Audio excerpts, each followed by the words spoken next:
मैंने air fryer पर काफ़ी सारे वीडियोस पोस्ट किए हैं, पर मैंने काफ़ी क्वेरीज आने के बाद डिसाइड किया कि सिर्फ एयर फ्रायर पे अलग से कौन से यूटेंसिल्स यूज़ किए जा सकते हैं, कौन से नहीं यूज़ करने हैं, इस पर वीडियो बनाया जाए। जो चीज़ें मैं आज आपको दिखा रही हूँ या जो मैं रेकमेंड करती हूँ, ऐसी एयर फ्रायर की चीज़ें और एयर फ्रायर्स के सजेशंस आपको वीडियो के डिस्क्रिप्शन बॉक्स और फर्स्ट पिन कमेंट में मिल जाएंगे। और Amazon पर जो ग्रेट इंडियन फेस्टिवल चल रहा है, जिसमें ढेर सारी डील्स एंड ऑफर्स है, कैशबैक्स है डिफरेंट कार्ड्स पर, प्राइम मेंबर्स के लिए भी काफ़ी अच्छे डील्स हैं, तो ऐसे में आप Amazon पर अपने परचेज प्लान कर सकते हैं।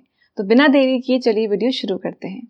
मेरे पास है ये एल्यूमिनियम के मोल्ड्स, तो ये एकदम छोटा वाला है यहाँ पर, एंड ये थोड़ा बड़ा वाला है जिसका बेस निकल आता है। तो ज़रूरी नहीं है कि आपके पास इसी तरह का केक मोल्ड हो जिसका बेस निकल आता है। नॉर्मल जो एल्यूमिनियम के मोल्ड्स होते हैं वो आप अपने एयर फ्रायर में यूज़ कर सकते हैं। यस, एयर फ्रायर में आप मेटल की चीज़ें यूज़ कर सकते हैं क्योंकि इसमें हीटिंग रॉड्स होती है। एकदम सिंपल प्रिंसिपल होता है एयर फ्रायर का। तो इस तरह के जो भी आपके पास केक टिन्स हैं डिफरेंट शेप्स में, साइजेस में, एज लॉन्ग एज आपकी एयर फ्रायर की बास्केट में वो आ रहे हैं, या फिर अगर आपके पास थोड़ा सा बड़े साइज का एयर फ्रायर अवन है उसमें अगर वो आ रहे हैं तो आप आराम से यूज़ कर सकते हैं। नेक्स्ट मैंने यहाँ पर ली है एक प्लेट और कटोरी। स्टील का बर्तन मुझे बेसिकली आपको दिखाना है। वैसे तो मैं स्टील को अवॉइड करती हूँ अपने ओटीजी में या एयर फ्रायर में, क्योंकि अगर स्टील कभी पतला हो या फिर कभी कभार ना स्टील के अंदर चीज़ें जल जाती हैं जल्दी। यही एक कारण है जिसकी वजह से मैं स्टील को अवॉइड करती हूँ अपने ओटीजी एयर फ्रायर में। लेकिन आप इसे यूज़ कर सकते हैं, ये एकदम सेफ है आपके एयर फ्रायर में यूज़ होने के लिए। तो अगर आपकी कोई कटोरी है, इस तरह की प्लेट है, कोई डिश है स्टेनलेस स्टील की बनी हुई, और आपके पास और कुछ है नहीं, आपको वही एयर फ्रायर में रखना है, तो यस, आप स्टील के बर्तनों को, स्टेनलेस स्टील के जो खाने वाले बर्तन होते हैं, इन्हें अपने एयर फ्रायर में रख सकते हैं। नेक्स्ट मेरे पास है ये कंटेनर, ये बोरोसिलिकेट कंटेनर है। तो आपको पहले दिखा देती हूँ। ये देखिए बोरोसिलिकेट का कंटेनर है। साइज़ मुझे भी याद नहीं इसकी, पर ऐसे बहुत सारे मेरे पास अलग अलग कंटेनर्स हैं। तो ये कंटेनर्स जो है इसका आपको ढक्कन निकाल देना है। ये ढक्कन बना हुआ है प्लास्टिक का। ध्यान रहे, प्लास्टिक की चीज़ आप बिल्कुल भी यूज़ नहीं कर सकते हैं एयर फ्रायर में। आपको अवॉइड करनी है, बिल्कुल यूज़ नहीं करनी है, क्योंकि जो एयर फ्रायर की हीट होती है, रॉड्स उसमें गर्म होती है, उससे आपका जो ये प्लास्टिक है ये मेल्ट हो जाएगा, पिघल जाएगा। तो ढक्कन हटा दें इसका। अब इसके बाद ये जो बेस है इसका बोरोसिलिकेट के ग्लास का बना हुआ, इसे आप एज बेकिंग ट्रे यूज़ कर सकते हैं। इसमें आप केक बना सकते हैं, इसमें चिकन डाल, जो भी आपको एयर फ्रायर में कुछ लिक्विड चीज़ भी बेक करनी है, तो आपको बर्तन अगर चाहिए तो एक बोरोसिलिकेट का ऐसा आप बर्तन यूज़ कर सकते हैं। अब ये डब्बा मैंने आपको दिखाया क्योंकि डब्बे इस तरह के आजकल बहुत कॉमन हो गए हैं, और हो सकता है कि आपके पास ऑलरेडी घर में हो और आपको क्लिक ना हो कि ये यूज़ हो सकते हैं। इसके अलावा जो स्पेशली केवल बेकिंग के लिए ऐसी बोरोसिलिकेट ट्रेज आती हैं जिनमें साइड में थोड़ा सा हैंडल भी दिया होता है, वो बेकिंग ट्रेज भी आप अपने एयर फ्रायर में यूज़ कर सकते हैं। नेक्स्ट मेरे पास है ये सिरेमिक की बेकिंग ट्रे, जो कि नॉर्मली ओटीजी में यूज़ होती है, माइक्रोवेव में यूज़ होती है, पर ये आप अपने एयर फ्रायर में भी यूज़ कर सकते हैं। या तो आपकी एयर फ्रायर की बास्केट बड़ी हो कि इसमें वो बेकिंग ट्रे आ जाए, या फिर अगर आपके पास एयर फ्रायर अवन है तो इस तरह की जो हीट रेजिस्टेंट, हीट सेफ या बेकिंग के लिए सूटेबल जो ट्रेज होती है, बेकिंग ट्रेज, ये आप आराम से अपने एयर फ्रायर में यूज़ कर सकते हैं। फूड सेफ है और ये चटकेंगी नहीं, क्योंकि ये बेकिंग के लिए खास बनी हुई होती है। तो मेरे पास ये है। इसके अलावा भी मेरे पास कुछ और बेकिंग ट्रेज है, तो जो मेरे सजेशंस हैं वो मैं आपके साथ शेयर करूँगी। एक बात का ध्यान रहे कि सिरेमिक की वो चीज़ें जो कि हीट सेफ नहीं है, जो कि नॉर्मली आप देखेंगे हैंडमेड जो सिरेमिक के एग्जीबिशन में से हम चीज़ें लेते हैं, वो यूजुअली माइक्रोवेव सेफ या हीट सेफ नहीं होती है, तो हो सकता है कि वो चटक जाए। तो आप जब खरीदेंगे इसे तो मेक श्योर कि उसके डिस्क्रिप्शन में लिखा हुआ है कि ये ओटीजी सेफ है, अगर या माइक्रोवेव सेफ है, तो आप इसे अपने एयर फ्रायर में भी यूज़ कर पाएंगे। मेरे पास ये चाय के कप है, ये ट्रांसपेरेंट वाले हैं। इसमें आपको बोन चाइना मिल जाएगा, सिरामिक मिल जाएगा। तो इस तरह के जो कप्स होते हैं ना, इसमें भी आपको जो अच्छी क्वालिटी के मिलते हैं, जो माइक्रोवेव सेफ होते हैं, बोरोसिलिकेट के होते हैं, अच्छे हीट प्रूफ सिरामिक के बने हुए होते हैं, इन्हें भी आप अपने एयर फ्रायर में यूज़ कर सकते हैं। मैं इन्हें अपने माइक्रोवेव में यूज़ करती हूँ। नो ओवन जो बेकिंग होती है मेरी, जिसमें मैं कुकर या पतीले में रख के बेकिंग करती हूँ उसमें भी मैं इन्हें यूज़ करती हूँ। और आप इन्हें एयर फ्रायर में भी यूज़ कर सकते हैं। लेकिन अगर जो ग्लास या सिरामिक आप यूज़ करें वो नॉर्मल वाला है और सेफ़ नहीं है, हीट रेजिस्टेंट नहीं है, इन शॉर्ट बोरोसिलिकेट नहीं है, ग्लास या फिर सिरामिक वैसा नहीं है, तो वो क्रैक हो सकता है, टूट सकता है। बट इसका मतलब ये नहीं है कि ये चीज़ चलती ही नहीं है एयर फ्रायर में। अगर वो हीट सेफ है तो आप इस तरह की चीज़ों को भी अपने एयर फ्रायर में यूज़ कर सकते हैं। एयर फ्रायर ज़्यादा गंदा ना हो, उसकी सफाई आसान हो, इसलिए अलग अलग तरह के लाइनर्स आते हैं, पार्चमेंट पेपर वाले आते हैं, सिलिकॉन के। ये मैंने खास ढूंढा है क्योंकि मुझे काफ़ी यूनिक लगा। बास्केट्स भी चल जाती है सिलिकॉन की, वो भी मैं आपको दिखाऊंगी। पर ये जो लाइनर है, ये देखिए, ये राउंड है और इसमें परफोरेशंस यानी जो छोटे छोटे छेद है ये बने हुए हैं। तो एक तो क्या होगा कि आपकी बास्केट सीधे ख़राब नहीं होगी, इस पे चीज़ें चिपकती भी नहीं है, ये सिलिकॉन है, आसानी से निकल आती है। और इतने सारे इसमें होल्स बने हुए हैं तो एयर का सर्कुलेशन भी होगा। तो उस तरह की चीज़ें जो एयर फ्राइंग के समय सिलनी नहीं चाहिए, सौगी नहीं होनी चाहिए, इस तरह की चीज़ों के लिए ये जो लाइनर है बहुत यूज़फुल होगा। और अनलाइक पेपर लाइनर्स, मैं पार्चमेंट पेपर के लाइनर्स के भी आपको लिंक्स दे दूंगी। ये वाले लाइनर्स जो है, क्योंकि ये सिलिकॉन है, ये रीयूजेबल है, वॉश करे यूज़ करे वॉश, मतलब एक बार खरीदना है और ये काफ़ी टाइम चल जाएंगे। और ये मुझे एक ही लिंक मिली इसकी अमेज़ॉन पर, बाकी मुझे मिले ही नहीं, सब बास्केट टाइप में थे। इसमें साइजेस के भी ऑप्शंस अवेलेबल हैं, यानी डायमीटर के हिसाब से आप ले सकते हैं। So this is also a great buy. So silicon जो होता है वो प्लास्टिक नहीं होता है, don't confuse it with plastic. इसे आप अपने एयर फ्रायर में आराम से यूज़ कर सकते हैं। ये दो हैं सिलिकॉन की बास्केट्स, तो ये भी आप अपने एयर फ्रायर में यूज़ कर सकते हैं। ये खास एयर फ्रायर के लिए है।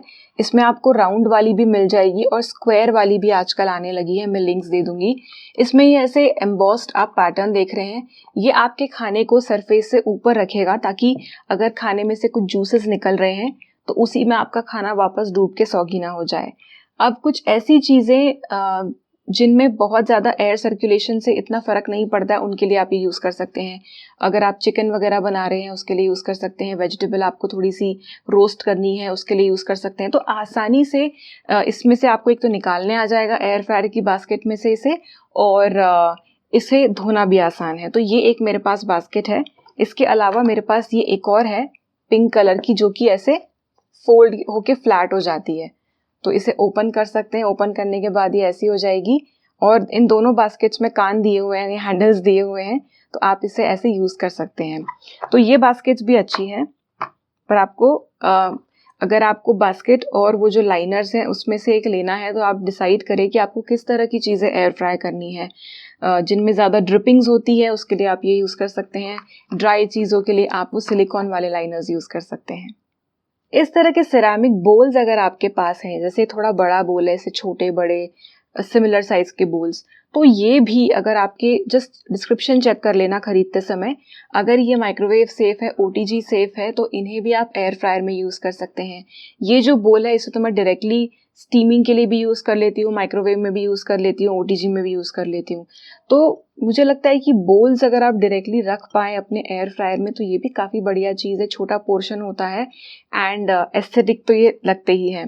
तो इस तरह के सिरेमिक बोल, ये नेस्ट एशिया का है, ये मेरे पास काफ़ी टाइम से, इसका सेट है मेरे पास एक्चुअली। तो ये मल्टीपर्पज़ बोल है। तो इस तरह के सिरेमिक बोल्स भी आप अपने एयर फ्रायर में रख सकते हैं। सो इन शॉर्ट, वो सारी चीज़ें जो आप ओटीजी में रख सकते हैं ना, वो सारी आप एयर फ्रायर में रख सकते हैं।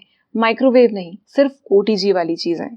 देन अगर आप कपकेक बेक कर रहे हैं तो इस तरह के जो सिलिकॉन के कपकेक लाइनर्स आते हैं, ये वाले ऐसे, ये भी आप यूज़ कर सकते हैं अपने एयर फ्रायर में।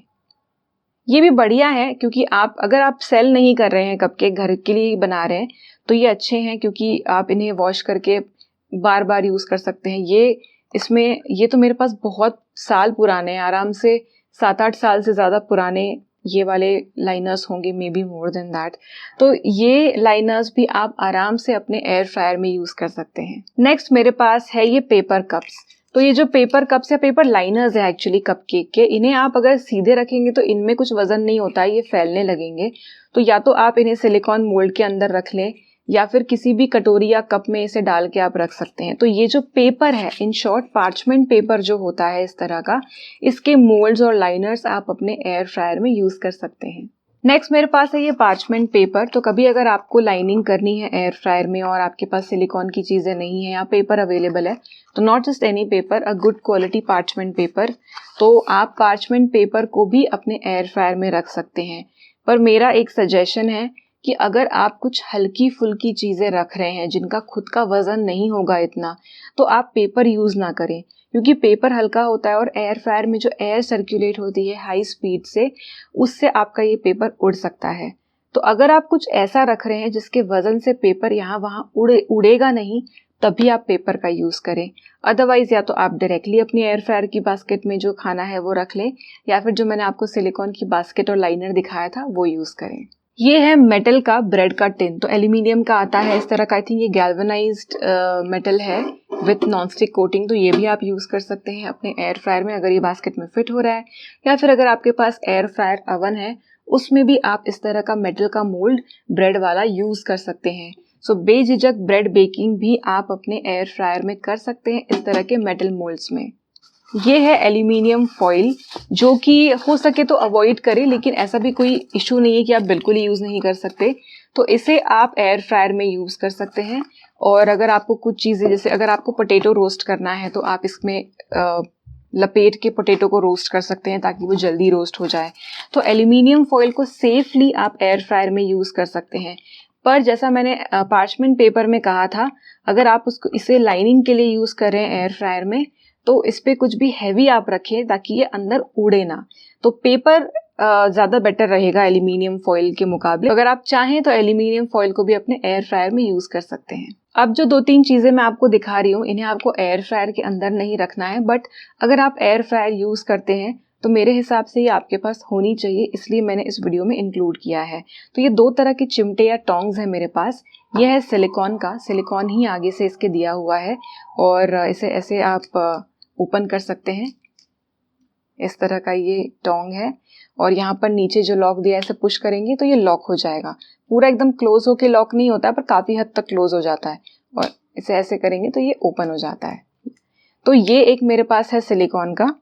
देन दूसरा जो है, इसका जो फ्रंट का हिस्सा है वो पूरा मेटल का ही है, स्टेनलेस स्टील का है मतलब। तो ये भी एक है। तो अगर आपको दोनों लेने हैं तो आप दोनों ले सकते हैं, पर अगर आपको दोनों में से एक लेना है तो मैं सजेस्ट करूंगी कि आप सिलिकॉन जिसमें सामने है वो ले, क्योंकि सिलिकॉन जो होता है ना काफ़ी जेंटल होता है। तो अगर आप कोई ऐसी एकदम नाजुक सी चीज़ पकड़ के उसे फ्लिप करने जाएंगे तो हो सकता है कि इससे डेंट पड़ जाए ज़्यादा, लेकिन ये जो सिलिकॉन वाला है ना, इससे आपको काफ़ी आसानी होगी हल्की फुल्की और नाजुक चीज़ों को भी उठाने में, पलटने में। एयर फ्रायर के साथ और एक इम्पॉर्टेंट चीज़ मुझे लगता है कि सिलिकॉन ब्रश है। मेरे पास ऐसा रेड है, इसमें पिंक कलर भी है मेरे पास, और एक कैरेट शेप का भी मेरे पास सिलिकॉन ब्रश है, बहुत ही क्यूट है। तो कुछ चीज़ों के ऊपर अगर आपको बटर लगाना है, घी लगाना है, तेल लगाना है, बास्केट में लगाना है, तब आप इस ब्रश का यूज़ कर सकते हैं। वैसे ये किचन में और भी बहुत सारी चीज़ों में यूज़ हो जाता है। So it's a very nice brush silicon का। बस इसे धोते समय आप ध्यान रखिए कि अच्छे से वॉश करें, पूरा ग्रीस निकल जाना चाहिए। तो ये भी एक मस्ट हैव चीज़ है अगर आपके पास एयर फ्रायर है। तो लास्ट चीज़ मेरे पास ये ऑयल स्प्रे बॉटल है जो मैं काफ़ी टाइम से यूज़ कर रही हूँ। तो अगर आपको ऑयल स्प्रे करना है तो इसे यूज़ करें बास्केट में या फिर चीज़ों के ऊपर। एक टिप मैं यहाँ देना चाहूँगी, अगर आप इसे एकदम टिल्ट करके स्प्रे करेंगे तो स्प्रे नहीं होगा। तो जितना हो सके इसे सीधा रखें या हल्का सा टिल्ट करें। अगर बटन प्रेस कर रहे हैं और ऑयल स्प्रे अचानक बंद हो जाए तो फिर से सीधा करें, थोड़ा वेट करें एंड स्प्रे करें। इन शॉर्ट ये वर्टिकल रहेगी तो सही से स्प्रे होगा। मैं बहुत टाइम से इसे इडली के मोल्ड के लिए और बहुत सारी चीज़ों के लिए यूज़ कर रही हूँ, मेरी किचन में ये रहती है and it's a very useful thing. और एयर फ्रायर अगर आप यूज़ कर रहे हैं तो इसमें ज़रूर इन्वेस्ट करें। तो इन सारी चीज़ों को आप अपने एयर फ्रायर में यूज़ कर सकते हैं, कोई दिक्कत नहीं आएगी। पर जैसा मैंने कहा, aluminium foil and parchment paper पर वजन रहना चाहिए ताकि वो अंदर एयर से उड़े ना। और प्लास्टिक की चीज़ें आपको नहीं यूज़ करनी है एयर फ्रायर में, भले ही वो माइक्रोवेव सेफ हो।